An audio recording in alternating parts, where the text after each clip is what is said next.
Break के बाद एक बार फिर आपका इस्तकबाल है और इस वक्त भी मीटिंग जारी है। दिल्ली में वजीर आजम नरेंद्र मोदी की रिहाइशगाह पर जम्मू कश्मीर की जो इलाकाई सियासी पार्टियां हैं उन पार्टियों के बड़े लीडरान मौजूद हैं मीटिंग में।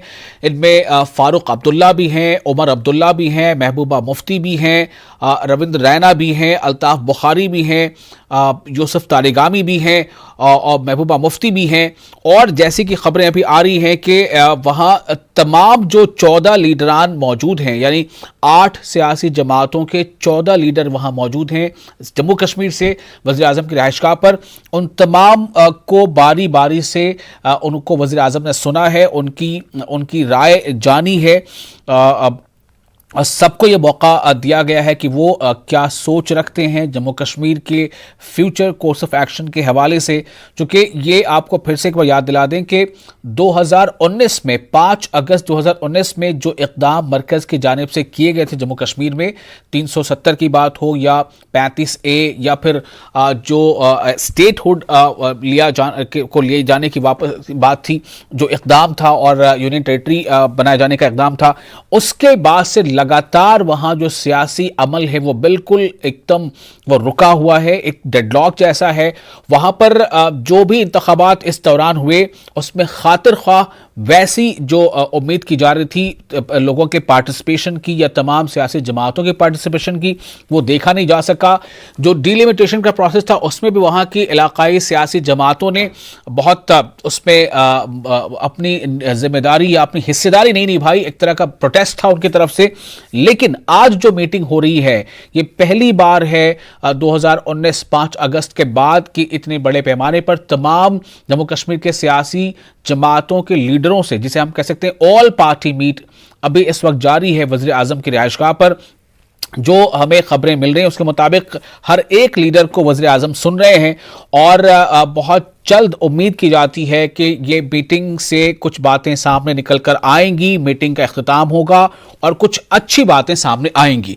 तब तक हम इस पर बातचीत ही कर रहे हैं कि जम्मू कश्मीर में दरअसल हालात कैसे बदलें, क्या वाकई मरकज़ जो है 2019 के इक़दाम के बाद से लेकर अब तक के हालात पर वाकई मरकज़ बहुत ज़्यादा अब संजीदा है कि वहाँ क्या हुआ, क्या होना चाहिए।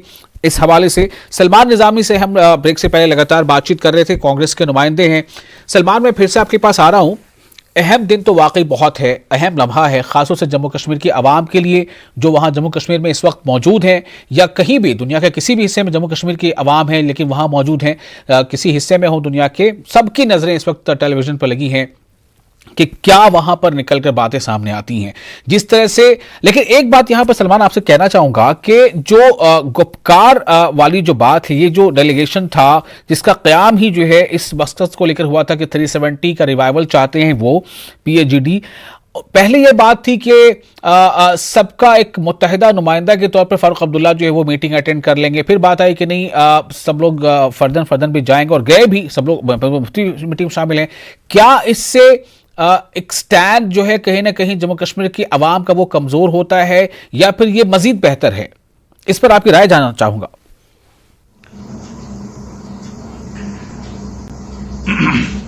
देखिए, सबसे बड़ी बात यह है कि जो जितने भी मेन स्ट्रीम पार्टीज हैं जो पार्टिसिपेट कर रही हैं, कुछ पहले भी बीजेपी के साथ रहे हैं। इसमें PDP है, सजाद लोन है, आजकल जो खबरें आ रही हैं कि अल्ताफ बुखारी का भी इनके साथ कोई ना कोई साथगांठ है। तो ये इंडियन डेमोक्रेटिक सेटअप को बिलीव करने वाले लोग हैं जिन्होंने हिंदुस्तान के आईन के ऊपर ओथ लेके जो है इलेक्शन कंटेस्ट किए। इन पार्टीज के कई ऐसे वर्कर हैं जिन्होंने इस देश के लिए कुर्बानियां दी हैं। आपने देखा होगा, चाहे नेशनल कॉन्फ्रेंस हो, PDP हो, कांग्रेस हो, उसमें कई ऐसे वर्कर्स हैं, सरपंचेस हैं, मिनिस्टर्स थे, MLAs थे, जो बंदूक के वजह से जो है शहादत उन्होंने दी।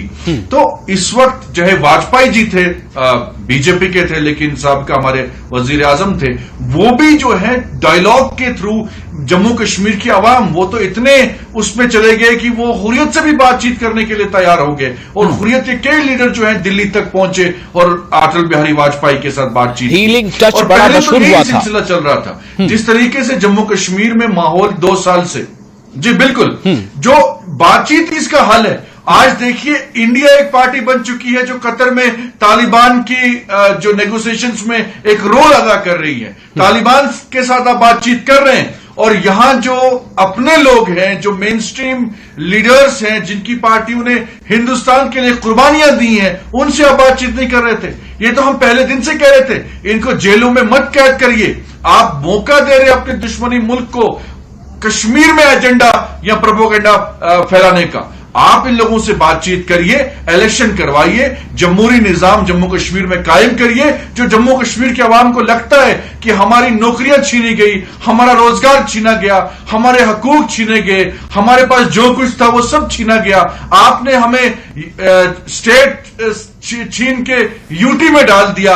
आज हालत ऐसी है कि एक आपने देखा होगा, आपके चैनल ने भी दिखाया कि एक बच्चा उसने खुदकुशी की, हालांकि इस्लाम में नाजायज है, लेकिन एक बच्चा, कश्मीरी बच्चा जो है, उसने खुदकुशी की क्योंकि 2 साल से उसके वालिद को सैलरी नहीं मिल रही थी। यह हालत है कश्मीर की जी, यह हालत है। चाहे जम्मू में देखिए आप, ये कश्मीर में देखिए, लोग परेशान हैं। कैजुअल लेबरर्स हो, डेंटिस्ट हो, कितने ऐसे क्लास 4 एम्प्लॉइज हो, सेल्फ हेल्प ग्रुप्स के एम्प्लॉइज हैं, वो बेचारे सड़कों पे हैं। कल मैंने जम्मू से देखा कि एक डेंटल एसोसिएशन के जो बच्चे हैं वो सड़कों पे थे, इस कड़ी धूप में प्रोटेस्ट कर रहे थे। रोजगार नहीं है 2 साल से सब। अगर वहां ये सिचुएशन हैंडल करने में कामयाब होते, इनको मजबूरी नहीं थी कि ये ऑल पार्टी मीटिंग बिठाते। हमने इनको ताउन दिया, कांग्रेस ने क्लियर कर दिया कि नहीं, हम आपके साथ हैं, जम्मू कश्मीर को सुधारिए, जम्मू कश्मीर में नॉर्मलसी लाइए। और ये जो आप डिक्टेटरशिप अप्रोच जम्मू कश्मीर में आपने लगाई है, कभी इंटरनेट बैन कर देते हैं, इतनी इनसिक्योरिटी है। और इस वक्त बड़ी खबर, जम्मू कश्मीर के लीडरों के साथ पीएम मोदी की मीटिंग खत्म हो चुकी है। इस वक्त की अहम खबर, जैसा मैंने पहले बताया था कि बहुत जल्द अब ऐसा लग रहा है कि मीटिंग अपने खिताब को पहुंच जाएगी और उसके बाद कुछ बातें सामने आ पाएंगी जम्मू कश्मीर के लीडरों के साथ, जिसमें 8 सियासी जमातों के कुल 14 लीडरान मौजूद थे। इन तमाम के साथ जो मीटिंग हो रही थी, जिसमें वजीर दाखिला भी मौजूद थे, जिसमें NSA अजीत डोभाल भी मौजूद थे, ये मीटिंग अब इख्तिताम को पहुंच चुकी है और उम्मीद की जा रही है कि अब मीटिंग के हवाले से कुछ बातें सामने आएंगी। मीटिंग में क्या कुछ हुआ, किस तरह की बात हुई, और जो जम्मू कश्मीर के जो लीडरान आए थे, जिनका ये कहना था कि हम अपनी बात अपने तौर पर रखेंगे वजीर आजम के सामने, हम जम्मू कश्मीर को स्टेटहुड बहाल करने का जो हमारा मुतालबा है वो हम रखेंगे। क्या वो रख पाए? अगर रखे तो उन पर क्या मिला? जम्मू कश्मीर के लीडरों के साथ पीएम मोदी की जो मीटिंग चल रही थी, तकरीबन 2.5 घंटे से ज्यादा हो गए थे मीटिंग को। वो मीटिंग जो है अब मुकम्मल हो चुकी है, खत्म हो चुकी है। ये इस वक्त की अहम खबर आपको मैं दे रहा हूं और लगातार इस पर अभी सवाल बाकी है, सवाल बरकरार है कि मीटिंग में दरअसल हुआ क्या, क्योंकि खुद वजीर आजम की सरबराही में ये मीटिंग थी। वजीर आजम ने मीटिंग कॉल की थी और तमाम जो सियासी जमातें हैं उन्होंने इस मीटिंग को खुशाइंद कहते हुए इस दावत को कबूल किया था और वो जम्मू कश्मीर से यहाँ पहुंचे थे। आज मीटिंग वो शामिल हुए और उनमें तमाम बड़े चेहरे भी हैं। इस मीटिंग में जम्मू कश्मीर के 4 साबिक वज़ीर आला मौजूद रहे और अब सवाल इस बात को लेकर है कि मीटिंग से क्या बातें सामने आती, क्या जैसा कि जम्मू कश्मीर के जो लीडर थे उनका कहना था कि हम मीटिंग के बाद मीडिया के सामने अपनी बात रखेंगे, तो क्या वो मीडिया को खिताब करने जा रहे हैं? अभी हमें कुछ लम्हे इंतजार करना होगा कि क्या वो मीडिया से खिताब करेंगे, क्या वो अपनी बात रखेंगे, क्या इस मीटिंग के बाद मीटिंग में जो तस्करा हुआ, जो गौर फिक्र हुआ, क्या उससे वो मुतमईन है। मीटिंग में असेंबली हल्कों की हदबंदी पर बात हुई है, ये अहम बात सामने आ रही है। जम्मू कश्मीर को रियासत का दर्जा देने से मुतालिक गुफ्तगू भी हुई है, लेकिन इस पर किस हद तक बात हुई है, क्या इस पर तबादला ख्याल हो पाया है? शैलेंद्र वांगू हमारे साथ मौजूद है, दिल्ली से हमारे नुमाइंदे। शैलेंद्र, क्या बातें हुई? और थोड़ी देर पहले ही LG मनोज सिन्हा यहाँ से निकले हैं, उसके बाद अब बाकी लीडर्स निकलना शुरू कर रहे हैं 7RCR से, आपको 7LKM से, लोक कल्याण मार्ग से, और बताया जा रहा है कि आपको कुछ देर बाद ही यहाँ पे ब्रीफ किया जाएगा मीडिया को कि क्या कुछ बात हुई है। ये बैठक करीब 3.5 घंटे चली है। 3 बजे बैठक शुरू हुई थी, 6:30 हो रहे हैं, 6:35 हो रहे हैं, करीब 3.5 घंटे बैठक चली है और तमाम मुद्दों पर बात हुई है। जिस तरह से एक इलेबोरेट मीटिंग चल रही है, माना जा रहा है कि सभी को इसमें बोलने का मौका दिया गया है और प्रधानमंत्री मोदी की तरफ से भी कुछ बातें रखी गई हैं, लेकिन किन मुद्दों पर बात हुई है, क्या एश्योरेंस मिला है, ये तक साफ नहीं है। अब तक कुछ देर के अंदर ही यहाँ पर जो लीडर्स यहाँ से निकल रहे हैं वो मीडिया को ब्रीफ करेंगे, तो रूबरू होंगे। माना जा रहा है कि थोड़ी देर में फारूक अब्दुल्ला, महबूबा मुफ्ती और जो बाकी लीडर्स हैं वो यहाँ पर मीडिया को ब्रीफ कर सकते हैं, लेकिन अभी तक ये क्लियर नहीं है, कोई ऑफिशियल वर्ड नहीं है इस मीटिंग को लेकर कि क्या अंदर चर्चा हुई है। थोड़ा इसका इंतजार करना होगा। और लीडर्स अभी तक एक आध ही बाहर निकले हैं, जिसमें एलजी मनोज सिन्हा और एक गाड़ी और निकली है, लेकिन बाकी तो बाहर नहीं निकले हैं। 14 पार्टियों के 14 जो लीडर्स हैं वो सब अंदर मौजूद थे और माना जा रहा है कि कुछ देर बाद यहाँ पर मीडिया को ब्रीफ भी किया जाएगा। जी शैलेंद्र, मेरा एक सवाल है, क्या कोविड प्रोटोकॉल का ख्याल रखते हुए जाहिर है सबके चेहरे पर मास्क होगा, फिर भी क्या आप मनोज सिन्हा के चेहरे को रीड कर पाए? देखिए, जिस वक्त गाड़ी निकली है, गाड़ी के अंदर मनोज सिन्हा बैठे हुए थे पिछली वाली सीट पे और हालांकि उनके एक्सप्रेशन या उनके हावभाव का देखना मुश्किल था। उन्होंने मास्क पहना था, आपने बिल्कुल सही कहा। कोविड जो ये मीटिंग हो रही थी, इसमें भी प्रोटोकॉल का खास ख्याल रखा गया था। आपको याद दिलाते हैं कि जो भी नेता इस मीटिंग में शामिल हुए हैं उन सबका टेस्ट भी कराया गया था। और आज मीटिंग के दौरान हमने देखा भी कि अधिकतर जो लीडर्स हैं उन्होंने मास्क पहना हुआ था। एक गाड़ी आपको बताते हैं और निकल रही है यहाँ से। हालांकि इसमें ये अभी तक साफ नहीं है कि बहुत सी गाड़ियां बुलेट प्रूफ गाड़ियां हैं जिसमें साफ से दिखाई नहीं देता है कि अंदर कौन बैठा है, लेकिन हाई प्रोफाइल ये गाड़ियां हैं, दिल्ली नंबर की गाड़ियां हैं।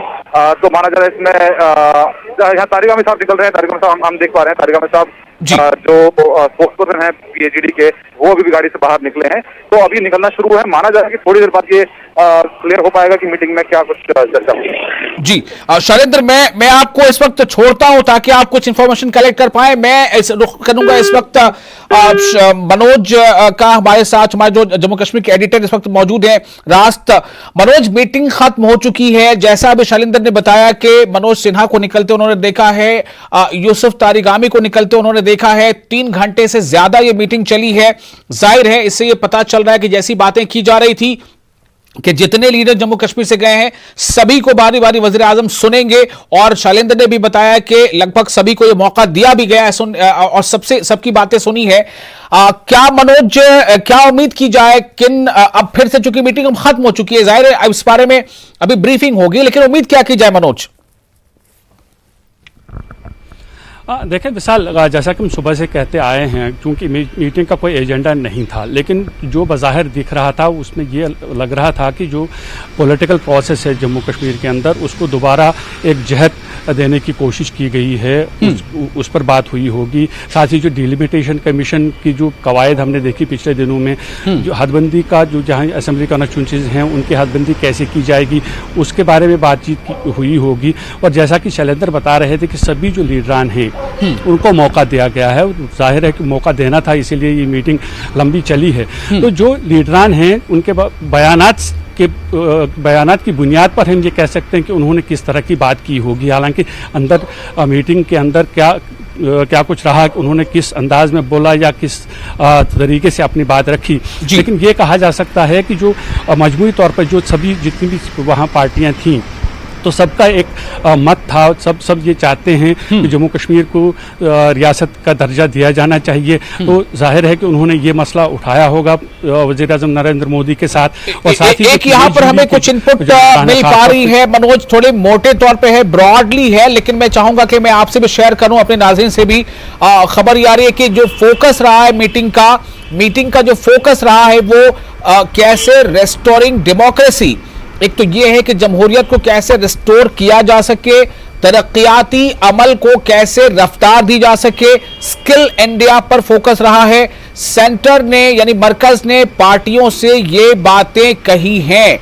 ये एक मोटी मोटी बात जो हम कह सकते हैं कि ये है, लेकिन जो असल बात है, जो अहम नुकात है या जो अहम पॉइंट है वो क्या है कि किस पर बात हो चुकी, ये अभी सामने नहीं आ रही है। कि जो जम्मू कश्मीर के लीडरों ने जैसा कहा था मीटिंग में जाने से पहले कि हम तो जी हर हाल में ये मुतालबा जरूर रखेंगे कि रियासत की जो जम्मू कश्मीर की जो स्टेटहुड थी वो उसे वापस दिया जाए, उसकी यकीन दहानी कराया जाए, लेकिन अवामी नजर से ये खबर अहम है कि restoring democracy, development और ऑन स्किल इंडिया पर फोकस रहा है। मनोज, क्या इससे यह समझा जाए कि रेस्टोरिंग डेमोक्रेसी इट मींस क्या यह है कि वहां पर बहुत जल्द जो है इंतखाबी अमल की शुरुआत हो सकती है? देखिए विशाल, मैं वही बात कर रहा था कि ये जो मीटिंग है, हम सुबह से भी ये कहते आए हैं कि ये जो मीटिंग है उसका मत साफ, कम से कम ये एक मुद्दा ज़रूर है, अंदर किस तरह के किन मामलात पर ज़्यादा जोर दिया गया होगा या कौन से मामलात ज़्यादा ज़ेर बहस रहे होंगे, वो अलग बात है, वो सब पता चलेगा जब वो लीडर हमारे साथ बात करेंगे, मीडिया के साथ बात करेंगे। लेकिन सुबह से ही हम ये कहते हैं कि ये एक ज़रूर ये है कि जो पॉलिटिकल प्रोसेस है उसको कैसे आगे बढ़ाया जाए।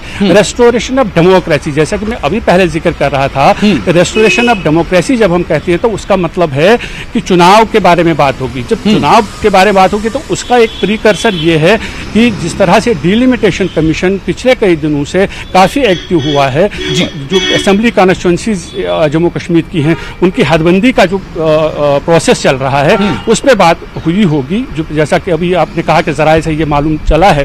तो कुल मिलाकर ये जो सारी कवायद है, चाहे डिलिमिटेशन हो, पहले ये मीटिंग हो, मीटिंग के बाद डिलिमिटेशन की बात हो, रेस्टोरेशन ऑफ डेमोक्रेसी का मतलब साफ ये है कि आगे कोशिश ये होगी कि जम्मू कश्मीर में इंतखाबात कराए जाएं और साथ ही जो डेवलपमेंटल प्रोजेक्ट्स हैं उसके बारे में भी फीडबैक भी लिया गया होगा और मरकज़ ने ये बताया होगा कि ये स्कीमें हमने वहाँ राइज की हैं, उनको अमलाया गया है, उसका फीडबैक क्या है वो भी ले लिया गया होगा। बहरहाल जैसा मैं पहले भी जिक्र किया कि अभी मीटिंग के अंदर किस तरह के मुद्दे उठाए गए और किस नौयत से उठाए गए और उस पर जो वज़ीर-ए-आज़म नरेंद्र मोदी हैं या वज़ीर दाखिला अमित शाह जो कि उस मीटिंग में मौजूद थे, उन्होंने उस पर किस तरह का रद्द-ए-अमल जाहिर किया है, तो ये देखने वाली बात होगी। लेकिन जो सियासी पार्टियों ने पहले कहा था, चाहे वो पार्टीज जो जम्मू डिवीज़न से ताल्लुक़ रखती हैं या फिर वो पार्टियां जिनका ज़्यादा असर कश्मीर में देखा जा रहा है, तो कुल मिलाकर एक डिमांड तो सबकी थी जिस पर हम ये कहेंगे कि आम सहमति थी। और वो हर बार हर पार्टी, चाहे वो कांग्रेस हो, चाहे बीजेपी हो, चाहे वो नेशनल कॉन्फ्रेंस हो, CPIM हो या फिर पीपल्स डेमोक्रेटिक पार्टी हो, कि रियासत का दर्जा बहाल होने की बात। मनोज, मैं आपको थोड़ा रोकना चाहूंगा। आराम से बना लो, कोई दिक्कत नहीं। अंदर ट्राइपॉड ओवर ढाला, ये बोल होता है चौकोर नहीं। मीटिंग खत्म हो चुकी है। मीटिंग के बाद जो लीडरान थे उनके बाहर निकलने का सिलसिला जारी है। मनोज सिन्हा की गाड़ी बाहर निकली, यूसुफ तारिगामी की गाड़ी बाहर निकली। कुछ लोगों को वहां जो मीडिया के नुमाइंदे मौजूद हैं वो कुछ लीडरान से सवाल करने की कोशिश कर रहे हैं कि वो उनके सवाल कर पाए, क्या जवाब मिलता है। और हमारी कोशिश है कि जो भी फर्स्ट स्टेटमेंट है आफ्टर मीटिंग वो हम आपको सुना सकें, खुद उन शुरका की ज़बानी जो इस मीटिंग में शामिल रहे थे। आप देख सकते हैं ये जो PM का रेजिडेंस था उसके बाहर के ये नज़ारे हैं और किस तरह वहां पर एक के बाद एक लीडरान के निकलने का सिलसिला जारी है। गुलाम नबी आज़ाद, गुलाम नबी आज़ाद, गुलाम अहमद मीर और उनके साथ प्रधानमंत्री के साथ बैठक के बाद ये इधर से इधर। अभी आप ऐसा करिए, सुनिए, बताइए, अकेले किसी को बोलने वाला नहीं भैया, फिर कौन 20-30 कौन करे इसको। तो पीछे हो जाओ, पीछे हो जाओ। तो आप लोग इधर बैठे, हम क्योंकि ये सर साफ तौर से ये आप ऐसा गोल बनाइए, हम 3 वॉशरूम में जाएंगे अभी सबसे उठे भी नहीं। अब ऐसा बाहर आ जाता हूँ, बाहर अरे भैया ये करके कर लो। चलिए मैं बाहर आ जाता हूँ, मैं बाहर आ जाता हूँ। यहाँ साइड में अरे ये लाइव काटो ना भाई, आराम से। कई सवाल हैं, रमा भाई आराम से, कई लोग हैं सवाल करने वाले। क्या कर रहे हो यार, रमा भाई अरे क्या कर रहे हो बुखारी साहब बाइक काटो। देखिए बहुत अच्छे वातावरण में बातचीत हुई है, विस्तार से सब नेताओं ने अपनी अपनी बात रखी है। प्रधानमंत्री जी ने, होम मिनिस्टर साहब ने ठीक तरह से सुना। मुझे लगता है जिस माहौल में आज बातें हुई है कश्मीर के लिए, इसमें खुश आइन ये है कि कम से कम कन्फ्यूजन और जो वहाँ बात इमोशनल सियासत की होती थी, इंशाल्लाह लगता है कि आगे को वो नहीं होगा। डिलिमिटेशन की बात हुई, प्राइम मिनिस्टर ने सबको कहा कि एसोसिएट्स के साथ हो जाइए और सब दलों को उसमें नुमाइंदगी दी जाएगी।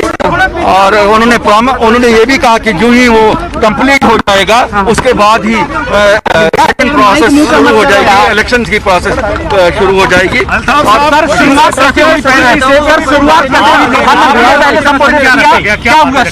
देखिए, हम लोगों की तरफ से जो हमारे लोगों को दुख और परेशानी थी वो रखी गई, प्रधानमंत्री ने खुले दिल से सुनी और हमें लगता है कि जो आश्वासन मिला है ये आज जम्मू कश्मीर के लोगों के लिए खुशी का दिन था कि इंशाल्लाह उनकी जो मुश्किलात हैं, उनकी जो तंगियां हैं, जो उनको ग्रास रूट अपनी सरकार की तरफ जो उनकी चाहते हैं, ये पहला कदम है उसकी तरफ आगे चल के बहुत अच्छा। देखिए साहब, जहाँ तक बातचीत का मसला है, सब लोगों ने अपनी बात रखी और मुझे लगता है कॉन्स्टिट्यूशन के दायरे में हर एक ने बात रखी। कोई ऐसी बात नहीं कही गई जिसमें हमें लगा कि मुल्क के कॉन्स्टिट्यूशन में ही हर आदमी, कोई इमोशनल बातें वहाँ नहीं हुई है। आज कोई ऐसा इमोशनल बात नहीं किसी तरह से हुई है।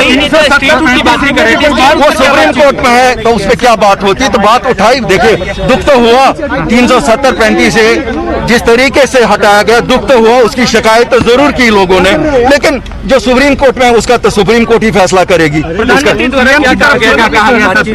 प्रधानमंत्री ने कहा he wanted to hear the people, the representatives, जो लोगों के नुमाइंदे हैं। उन्होंने कहा मैंने बहुत जल्दी इसको किया होता, लेकिन चूंकि कोविड था, कोविड करके नहीं कर सके पहले। और उन्होंने कहा जो ये डिलिमिटेशन की प्रोसेस में सब लोग पार्टिसिपेट करिए, उसके बाद दूसरा फेज होगा इलेक्शन का और हम लोकतंत्र बहाल करना चाहते हैं वहाँ। वही तो हिंदुस्तान की डेमोक्रेसी की ब्यूटी है। और आश्वासन यही दिया गया है कि this is the road map towards going towards the election, delimitation complete हो जाए, इलेक्शन हो जाए।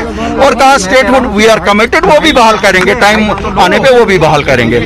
इलेक्शंस के लिए नहीं, अभी कोई टाइम लिमिट नहीं फिक्स किया गया। It is dependent on the delimitation, जितना जल्दी डिलिमिटेशन हो जाए। सरहद पार की बात कर रहे थे उन्होंने। आज तो हमें नहीं लगा किसी ने सरहद पार की बात की। आज तो बातें सब मुल्क की हुई, मुल्क के दायरे में हुई, कॉन्स्टिट्यूशन के दायरे में हुई। और खुशी की बात है कि हर एक ने अपना दर्द सुनाया। और प्रधानमंत्री, he is the prime minister of this country and a fatherly figure also, he heard all of us. और जिसको आपको लगता है दर्द की दबाव शुरू हो जाएगी? इंशाल्लाह लगता तो है, ऐसा ही होना चाहिए।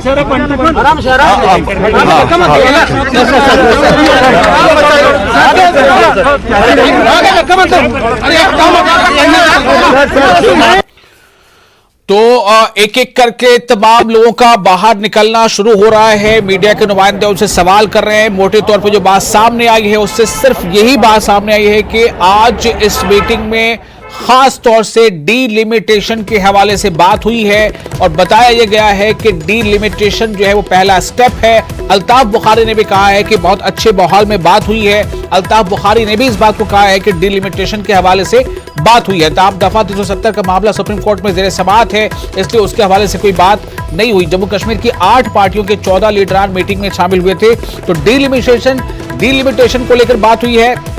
बीजेपी के लीडर भी मौजूद थे जम्मू कश्मीर से, रैना, उन्होंने कहा है कि बात हुई है डेवलपमेंट को लेकर के, जम्मू कश्मीर में कैसे डेवलपमेंटल प्रोसेस की शुरुआत हो जाए, उसमें तेजी लाया जाए, इस पर बात हुई है। अल्ताफ बुखारी ने जो कहा उसके मुताबिक अच्छे माहौल में बात हुई है और डीलिमिटेशन के हवाले से बात हुई है। दफा 370 और 35A पर भी तबादले ख्याल हुआ है, ये बात सामने आई है। ताहम दफा 370 का मामला सुप्रीम कोर्ट में ज़ेरे समाअत है। फर्स्ट रिएक्शन में लेना चाहूंगा, हमारे साथ मौजूद है सलमान निजामी, कांग्रेस, और सुहेल काजमी, पॉलिटिकल एनालिस्ट। सुहेल साहब, मैं आपके पास आना चाहूंगा। इस बातचीत के बाद, इस मीटिंग के बाद जो चीजें सामने आ रही हैं, रेस्टोर डेमोक्रेसी, डीलिमिटेशन, ये जो है सबसे ऊपर ये बातें सामने आ रही हैं, क्या माना जाए, इससे क्या पैगाम मिल रहा है? जम्मू कश्मीर की आवाम के लिए ये कैसा है, हिंदुस्तान के लिए कैसा है, हिंदुस्तान के ताल्लुकात बैनुल अक़वामी सतह पर उसके लिए कैसा है? सुहेल काज़मी।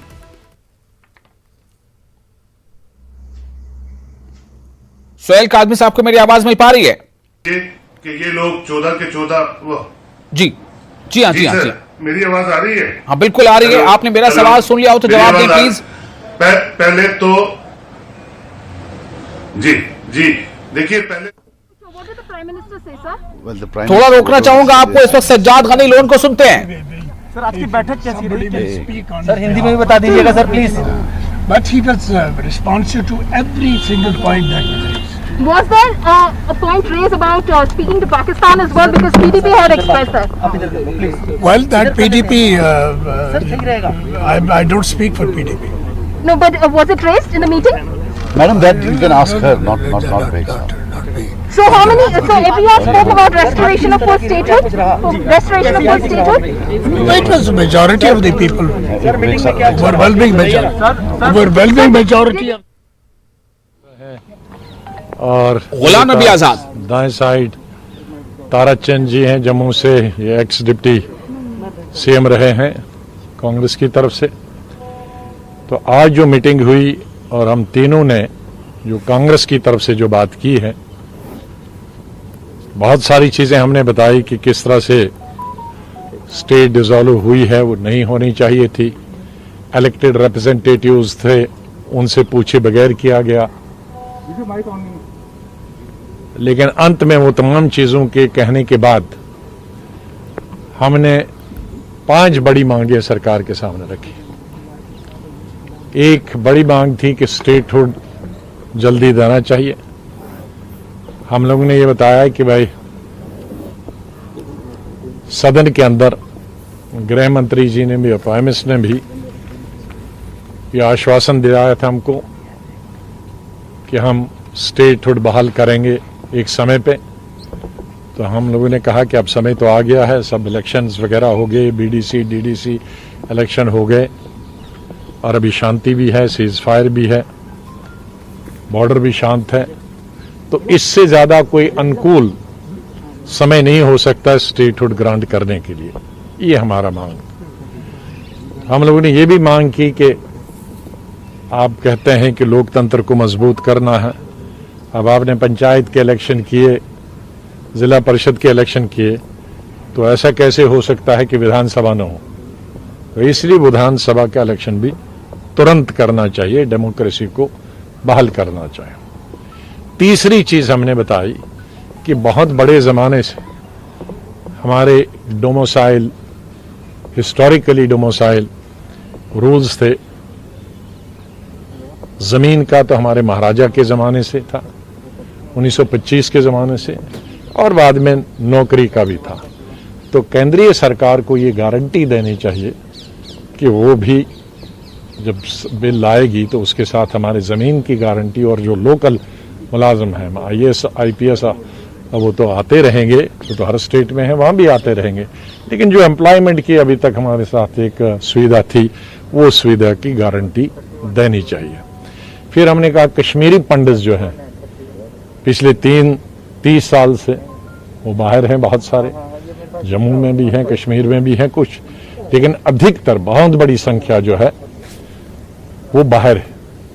ये हमारी मौलिक ड्यूटी है, सरकार की तो बनती है, लेकिन जम्मू कश्मीर के हर एक राजनीतिक दल और नेता की ये मौलिक जिम्मेदारी है कि वो कश्मीर के पंडितों को वापस लाएं और उनके रिहेबिलिटेशन में जो भी हमसे हो सकेगी सरकार की सहायता करें, मदद करें कि वो कश्मीरी पंडित वापस कश्मीर में आ जाएं। और 5वां पॉइंट था कि जिस वक़्त 5 अगस्त को स्टेट के 2 हिस्से किए गए और डाउनग्रेड किया गया, उससे पहले और उसके बाद भी हजारों की तादाद में पॉलिटिकल प्रिजनर्स थे, वर्कर्स थे, सोशल ऑर्गेनाइजेशन के लोग थे। तो उनमें से हम मिलिटेंट्स की बात नहीं करते हैं छोड़ने की, लेकिन इस तरह से जो राजनीति से जुड़े हुए लोग हैं, पॉलिटिकल प्रिजनर्स, या आपने एक डर के भय से कि भाई अगर इनको छोड़ेंगे तो कुछ होगा, उनको सबको रिहा कर देना चाहिए, उनको छोड़ देना चाहिए। तो ये 5 बड़े मुद्दे हमारे डॉक्टर साहब, सरकार की तरफ से जो आप लोग एजेंडे का इंतजार कर रहे थे, सरकार की तरफ से क्या एजेंडा आपके सामने रखा गया था, उस पर क्या डिस्कशन हुआ? वो ओपन डिस्कशन था जो हमारा पहले हमने शुरू हमें नहीं किया था। पहले स्पीकर थे हम कांग्रेस की तरफ से, तो हम लोगों ने पहले बताया एजेंडा। उन्होंने कहा समय और बोलने का कोई समय ज्यादा बोलते, जो जिस विषय पे भी आप बोलना चाहो तो उस विषय पे बोलो। सर, कुछ आर्टिकल 370 को हटाने की मांग भी कर रहे थे, कुछ पार्टीज ये भी कह रही थी कि आर्टिकल 370 रिवोक होना चाहिए। क्या इस तरह की बातें, इस तरह की चर्चा भीतर भी मीटिंग? देखो, अधिकतर लोगों ने कहा कि वो सुप्रीम कोर्ट के हैं, तो सुप्रीम कोर्ट के निर्णय का फैसला अधिकतर पार्टियों ने कहा। सर, स्टेटहुड का मामला हो चाहे इलेक्शन का मामला हो, आप प्रधानमंत्री ने कोई आश्वासन